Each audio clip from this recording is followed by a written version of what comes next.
Hey everybody, Flip and Danny here, founders of the Freedom Real Estate Group family of companies, and welcome to another episode of our podcast called Freedom Through Passive Income. That's right. And today's episode is entitled Generational Wealth. And this is part one. Part one. This one was too long to put into one podcast. So this is part one. Okay, so we're going to start with what is generational wealth. Generational wealth is assets or intangibles that are passed down to future generations. So the first thing that we're going to define is assets. What type of assets are we talking about? We're talking about property. We're talking about investments. We're talking about money.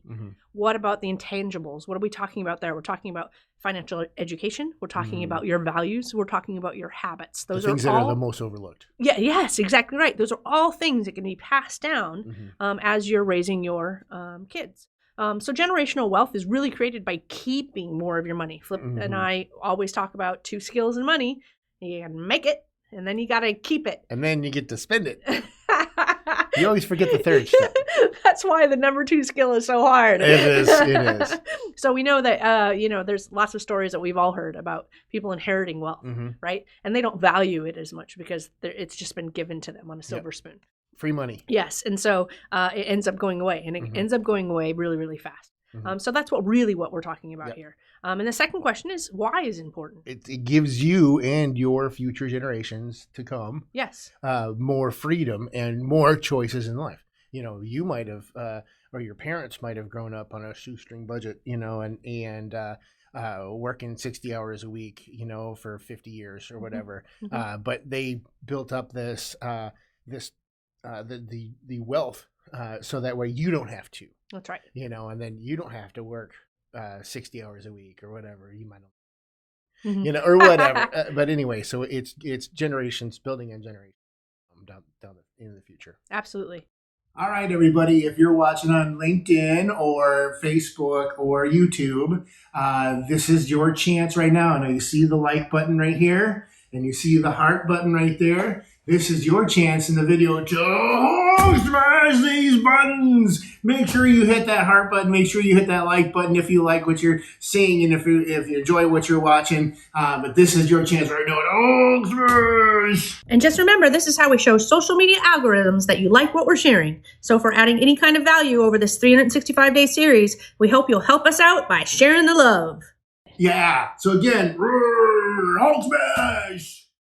And then the how. So these two tie together with the why and the how, because we talk about many times that you can change the game generationally if you just change a few things that you did from the time that with your parents. I'm so thankful for our parents and what they taught us, right?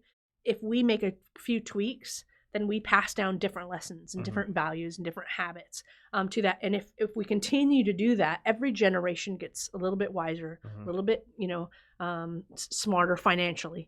So then the how that we're going to talk about today is investing in your kids' financial education, because that is something we're not taught. It took Flip and I quite a bit of time to get to the point we were learning about finances and management and how to make it and how to keep it, the right vehicles, the right vehicles in which to invest in and why. That was a big deal. And if we could have learned that early on, we would have gotten off faster than we are right now. Now, I'm very, very thankful for what we were taught as we were growing up, because it enabled us to have the aspirations to be able to do what we're doing right now. But we can now change the game for other people, and that's what you want to do. So you want to start investing in your kids' financial education. You're going to do this in 4 ways, and that's what we're going to talk about here. First way is to start having more open conversations about money. I know it's a taboo topic. Don't let it be a taboo topic in your home. Talk about it all the time. You're also going to talk about needs versus wants. You're also going to talk about earning and saving money. And you're going to lastly talk about investing and giving back. And so those are the 4 things that we're going to hit on here real quick, because we like to keep them short and sweet. So I'll pass it off to you, Flipper. Well, we got some going.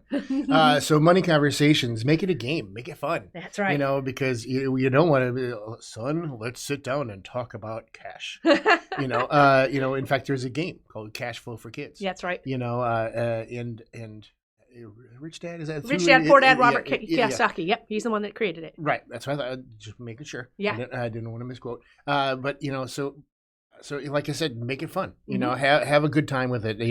Make it a game. Make it something that they want to talk about. And start as early as you can.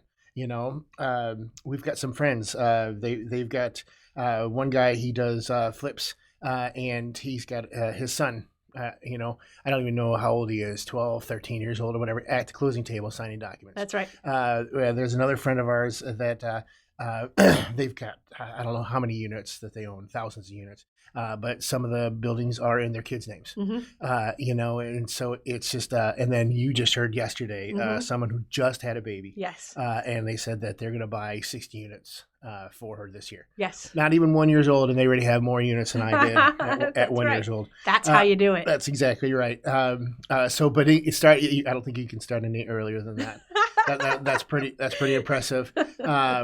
But you know, but have a great time with it. You know, take them to the rehabs. Take them to the, you know, when you're looking at properties. Yeah, exactly. So, but start them young. Yes. Then there's needs versus wants. This is huge.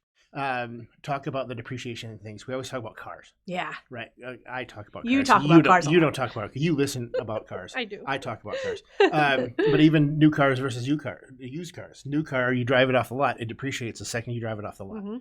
And then used cars. I mean, just 2 years ago, I bought a sports car. Yes. Loved it. Absolutely loved it. Found out that the car was 2 years old, had 7,000 miles on it, and I got it for half price. That's pretty impressive, considering considering the sticker price was $96,000. So I think that's why you let me get I think that's why you let me get the car. But anyway, so you know, making sure that you know what they can do with that extra money instead of spending the $96,000 on a brand new car. Buy a used car, and then you got almost $50,000. What? Guess private money lending. Guess you know, look at that. Exactly right. So there's lots of things that they can do with it, and then the hardest thing, and you know, we grew up with it, with peer pressure. Yes. It's a different game today with social media. But you know, make sure that they're confident enough that, you know, their friends say, "Oh man, come on, let's spend this money, let's do this and whatever." Make sure they're confident enough to say, "You know what? No, I'm not going to do that. You know, I'm going to actually use my money this way because I'm going to spend it this way and make this money this way." You know, so make sure they have that confidence and they're able to stand up to the peer pressure and you know, people always think about it. I mean, I've been to a couple class reunions. You know, when you go back to those class reunions, you're going to see the difference. You're going to see the people that are still working the dead end job, still working in that same little city that they, you know, or whatever town that high school was in. They've never left. Yeah. You know, so you're going to see the difference. And so it's starting them young so that way it doesn't affect them later on in life. That's right. And the sooner you get savvy about this, whether you're a kid or an adult, then the better off that you are. So you're not stuck in this dead end job. And that's why the Social Security Administration did that study. Man, that's 92%. It's just ridiculous. Let's change the game. Okay.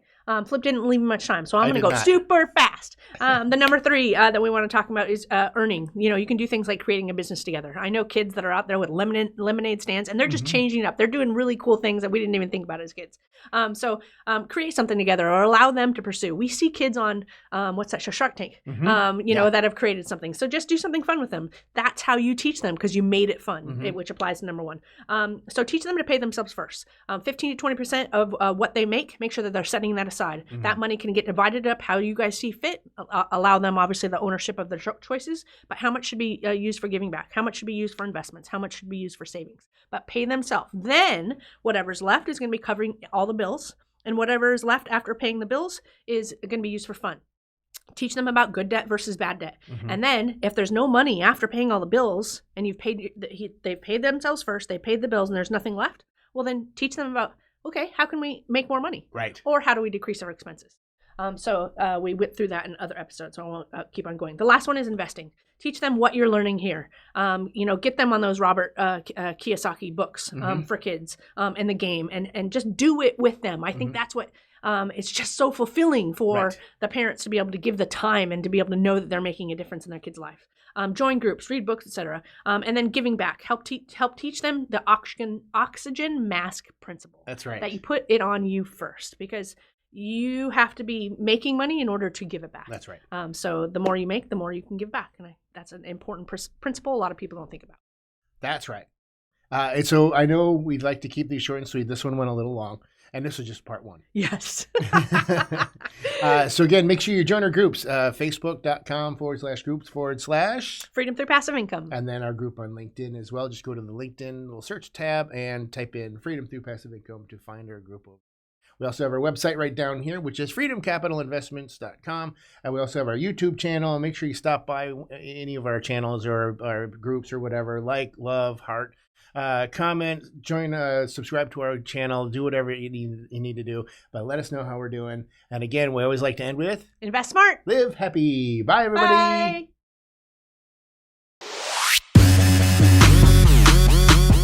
Nothing on the show should be considered specific, personal, or professional advice. Please consult an appropriate tax, legal, real estate, financial, or business professional for individualized advice. Opinions and information on the show are not guaranteed. All investment strategies have the potential for profit or loss.